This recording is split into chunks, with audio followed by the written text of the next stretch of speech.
I was scrolling through Twitter and I saw a random tweet that caught my eye. Brendan Murphy says, if you could bring back any former NHL player in his prime to play in the NHL today, who would you pick? And that got me thinking. And great minds think alike, because Jeffler, everyone knows good old Jeffler on Twitter. If you're a Leafs fan, if you're a hockey fan, go give him a follow. But he said exactly what I thought. A healthy prime Eric Lindros would annihilate this league. So let's find out. Let's put a healthy prime Eric Lindros into NHL 20. There's never really been a player quite like Eric Lindros that had the unique skill set of the size, the speed, the hands, and the just raw power. The guy was an absolute freak of nature. Like, look at those stats, especially 95-96. Only 73 games played and 115 points. The guy was just on a different level. Now, say what you want about the Big E, not playing in Quebec, all of the drama, say what you want about him, but you can't take away the fact he was an incredible hockey player. So for that, I think he's earned the 92 medium franchise. Now, it's worth noting that I only have him at 23 years old, just entering his prime. So we're gonna go ahead and simulate 5 years and see if he can bring a Stanley Cup to the city of brotherly love. With the addition of the Big E, this really makes the Philadelphia Flyers a dangerous hockey team. They have the goalie, they have the defense, and now they definitely have the offense. Lindros and Giroux as your top two centers, not bad. Year one sees the Philadelphia Flyers 48-29-5. Obviously a playoff team, and in round number 1 against Alexander Ovechkin and the Capitals, we end up sweeping them, so the Philadelphia Flyers are on to round number 2 against the Pittsburgh Penguins, the state rival, and we go ahead and beat them as well. Going into the Eastern Conference Final against the Montreal Canadiens, we get past them pretty easy, and going into the Stanley Cup Final in year number 1. Going into game number 6, our backs are up against the wall. We need a win to send this game back to Philly for game number 7. Chris Stewart has the only goal. Bufflin ties it up. Going into the third, we end up going into overtime, and with 12 minutes and 30 seconds left in overtime, Brian Little scores the Stanley Cup winning goal. The Winnipeg Jets beat Eric Lindros and the Philadelphia Flyers in year number 1. Stanley Cup champ. Luckily for us, it's still very early on. I was surprised we made it to the Stanley Cup Finals in year number 1. Let's have a look at the stats for the Big E. With the first year back in Philly, Eric Lindros played all 82 games, 45 goals, 47 assists for 92 points. He had himself quite a campaign. He is the heart and soul of the Philadelphia Flyers right now. Now, as for me, as for the GM, I'm going to try my best to keep the core intact. I'm not going to make any crazy trades. Obviously, free agents and stuff like that, that's going to happen. And as you can see, we actually signed Ilya Kovalchuk. Again, I'm trying to keep the team intact. There were some contract issues, and Ilya Kovalchuk was available in free agency. Imagine a line of Kovalchuk and Lindros in real life in their prime. That would be just ridiculous. But the injuries do eventually hit Eric Lindros. He gets injured with a sore foot, and he finishes year number 2, 77 games played, but 48 goals and 48 assists for 96 points. Now, that line of Giroux, Kovalchuk, and Voracek was obviously awesome, and the Philadelphia Flyers finished with a record of 51-24-7. Now, headed into the Stanley Cup playoffs here, once again for the second straight year, we get rid of the Carolina Hurricanes pretty easy in 5 games. Moving on to round number 2 against Eric Lindros' old team in the New York Rangers. Yes, he was a Ranger for a very short period of time. They took us to 7 games, but we eventually got it done. Moving on to the Capitals in the Eastern Conference Finals, and would you look at that, for the second straight year, Eric Lindros and the Philadelphia Flyers are in the Stanley Cup Finals. Once again, our backs are up against the wall. We're down 3-1 to Patrick Marleau and the San Jose Sharks. Thomas Hertl and Evander Kane end up getting the goals. We end up going late in the third period here. Thomas Hertl can ice it. He can win the Stanley Cup for the San Jose Sharks, but he he puts it off the post, and we come right back. Little tic-tac-toe play, and guess who, baby? Ilya Kovalchuk ties up the game. Gritty is fired up. Eric Lindros is fired up. Thomas Hertl, you should feel shame. You could have won the Stanley Cup for the first time in your franchise's history, but you hit the post, and Ilya Kovalchuk makes you pay. Just a classic Kovalchuk goal. Justin Braun comes down, picks up the garbage on his own shot, gets the ugly rebound, and we face off elimination. The Philadelphia Flyers are still in this thing. Going into game number 6, it is an absolute must-win. Backs up against the wall. It's a 3-2 game. Kovalchuk with the go-ahead goal with 16 minutes left in the third. Ghost gets the insurance marker, and we force a game number 7. A crazy turn of events. We go into the third period of game 7 at a 2-2 contest here, and with under 9 minutes left, the young kid Joel Farabee gets the go-ahead goal. Count it down, 5, 4, 3, 2, 1. The Philadelphia Flyers and Eric Lindros in year number 2 are Stanley Cup champions. After losing in round number 1 to Winnipeg, they bounce back and they make the Cup final once again. Thomas Hertl, you could have won it, but Eric Lindros had other plans. So did Ilya Kovalchuk. Carter Hart has a Stanley Cup ring, and the Philadelphia Flyers win their first cup since the 70s. It's been a while, and I'm glad Eric Lindros brought you there. He also ends up winning the Conn Smythe, which is pretty damn awesome,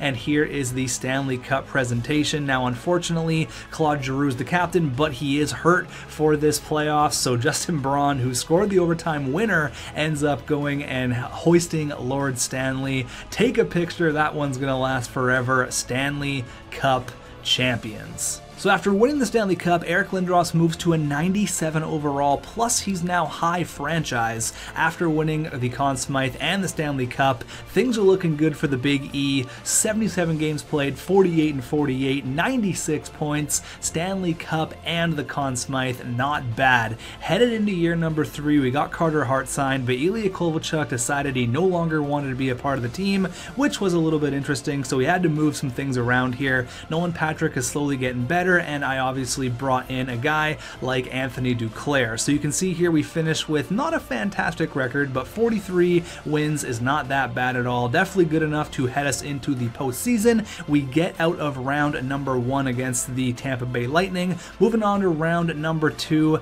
against the Boston Bruins, and you can see we moved past them pretty easy, and we beat Pittsburgh earlier, but this time they're going to get the better of us. Unfortunately, we lose in game number 6, so no trip to the Stanley Cup Finals for us this year, but Eric Lindros finished the year with 50 goals, 37 assists for 87 points, only playing 71 games, so the injury bug is definitely hitting Eric Lindros. 50 goals in 71 games is very, very impressive. He basically put the team on his back, but the offseason did not go as planned. Sean Couturier and captain Claude Giroux said they don't want to be a part of the team anymore, so I was a little bit pissed off, so I went and signed Phil Kessel and Morgan Riley to go into year number 4. So Kessel, Lindros, Voracek, Duclair, Hayes. We also signed Andre Palat. So things are looking good here. Riley and Ghost, Provorov on the second line. Obviously Carter Hart between the pipes. And those additions seem to be working out, because at a point we were 15-1-1. We were absolutely tearing up the NHL with Eric Lindros on our side, but there it is.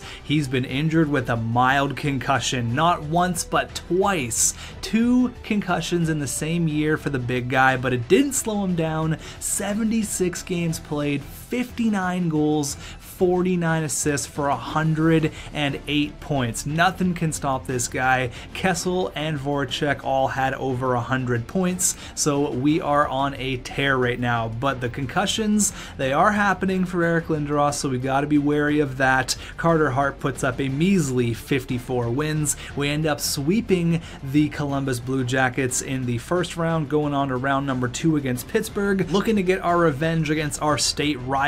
7-1 in the postseason. Boom, make that 8-1. See you later, Crosby. But up against a powerhouse here in the Toronto Maple Leafs, we end up falling in 5 games to the Leafs. So another Eastern Conference final failure. Eric Lindros, 23 points in 14 games, and the Leafs went on to win the Stanley Cup. Despite having the concussions, Eric Lindros ends up winning the Hart in year number 4 with his 59 goals. He also goes ahead and gets himself a nice little Ted Lindsay Award for the NHL's most outstanding player. Add that to the resume. Quite a year for Eric Lindros and another deep postseason run. 108 points, 59 and 49, a Hart Trophy, a Ted Lindsay, headed into year number 5. Nothing's really changed on the offense. Travis Konechny is good enough for the second line, but Eric Lindros does decrease 1 overall to a measly 96 from his 97, and Carter Hart is still the man between the pipes,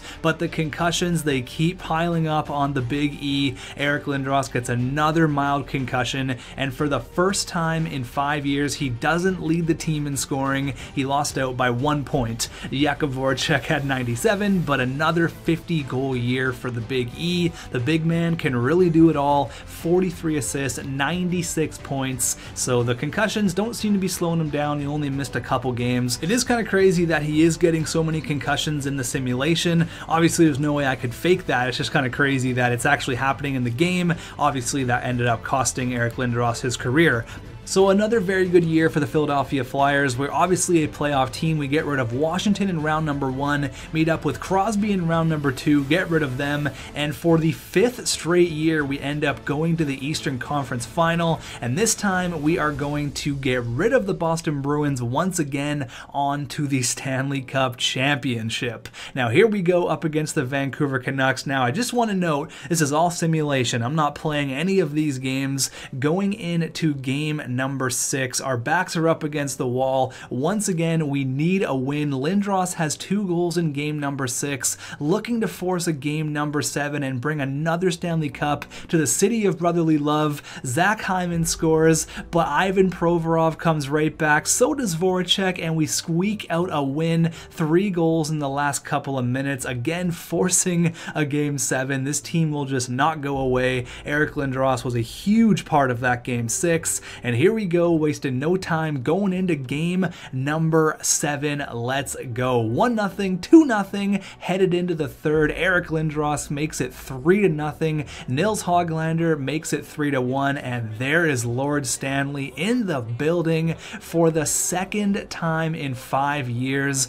5 straight Eastern Conference Final appearances. Not a bad run at all, and the Philadelphia Flyers once again on the backs of Carter Hart, Voracek, and of course Eric Lindros. Throw Phil Kessel in the mix as well, our Stanley Cup champions. Now, like I said, this was all simulation. I just pressed a button and I signed players in free agency. I didn't play any games. I put the controller aside. I let the AI and the simulation do its work. There's sad Bo Horvat, unfortunately. Hate to see it as a Canucks fan, but love to see it for the Big E and Eric Lindros. Obviously, another Stanley Cup. He went to the Stanley Cup final once with the Philadelphia Flyers. Unfortunately, they ended up losing out, but here we go. Voracek is the captain in year number 5, and he is going to hoist Lord Stanley. Giroux is out. Voracek's in as the captain. Orange beard, orange jersey, and all of the glory.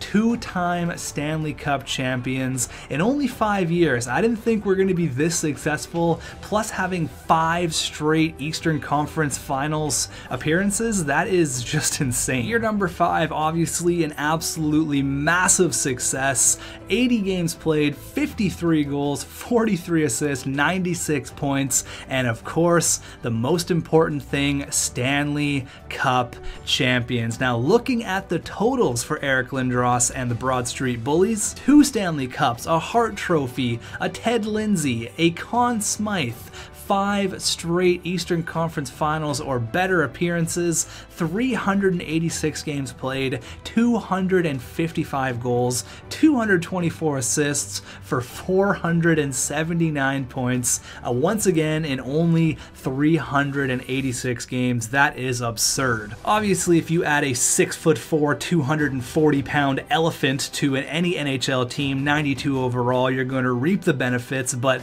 I didn't think it would be this successful. I was hoping for at least one Stanley Cup, but we made it to the Eastern Conference Final every single year, made it to the Stanley Cup Finals 3 years out of the 5. That's just crazy totals. So I had a lot of fun with this. Growing up, Eric Lindros was one of my favorite players. Unfortunately, I wasn't around during the hype when he was drafted, all that fun stuff, all the drama. I remember my dad telling me stories of how Eric Lindros was just miles and above everyone else. He was just a man against boys. If you want to look it up, if you're too young to know who Eric Lindros is, just look up some highlights. The guy was just an absolute machine. Bigger, stronger, faster. And the thing is, he was big. He's 240 pounds, but the guy could fly. There's never been a power forward quite like Eric Lindros, and despite all the drama, obviously, love him or hate him, you can't take away he's one of the greatest power forwards, if not the greatest power forward the NHL has ever seen. I'm a big Eric Lindros fan, and this was a lot of fun to do. I was very pleased with how successful this was. I didn't think it would be that successful, but